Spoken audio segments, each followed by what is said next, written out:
গ্রামে মাইয়ার মতন মাইয়া এই একটাই, কোনো ধরনের ব্যাড রেকর্ড নাই। তা তুমি কি রান্না বান্না জানো? ও রান্না বান্না জানতে হবে কেন? ও তো রান্না বান্না করে খাবে না, কাছে রেখে দিবে। আসলে আমি যেই বেতন পাই তাতে আমি কাজের লোক রাখতে পারি, কিন্তু নিজের কাজটা নিজে করাটা আমি পছন্দ করি। খুবই সুন্দর কথা, শুনতে ভালো লাগে। কিন্তু এইসব কথাবার্তা বলে গরিব মধ্যবিত্ত ছাড়া তারা। টাকা না থাকলে সব কাজে নিজের, আর টাকা থাকলে সব কাজ করে। যেমন আমি কোনোদিন পাও দিই না, পাও দিয়ে আমার লোক আছে, পাও দই ক্যাশলেস 15 লাখের উপরে মাসিক ইনকাম আমার। আসলে আমি তো আর দেশে কাজ করি না, বিদেশে চাকরি করি, মাসে 4 লাখ টাকার মতো পাই। আর 4 লাখ টাকা পাও ঠিক আছে, কিন্তু তো যথেষ্ট না। এই যে আমি চাকরি করতাম, ছেড়ে দিয়েছি, ছেড়ে দিয়ে ব্যবসায় নামছি, এখন 15 লাখ ইনকাম করি। জীবনের জন্য টাকার দরকার আছে। কি আব্বা আমি কি ভুল বললাম? একদম ঠিক কথা বলছো, তুমি যেটা বলবা সেটাই তো ঠিক।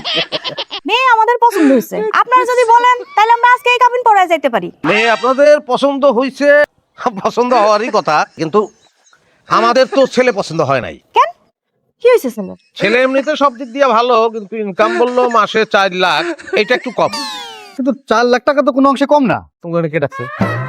আব্বা দেখেন তো, তারা এখানে মাঝখানে কথা বলে কেন? এই তোমাদের এখানে আমি ডাকছি, যাও। ওনাদের পরিচয়, একজন আমার মেজো মেয়ের জামাই, একজন আমার সেজো মেয়ের জামাই।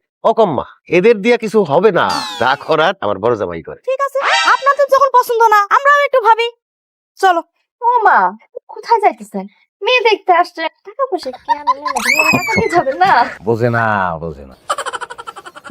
নো নো নো, আপনারা জান যে ব্যাটারি গাড়ি চিন্তা করেন।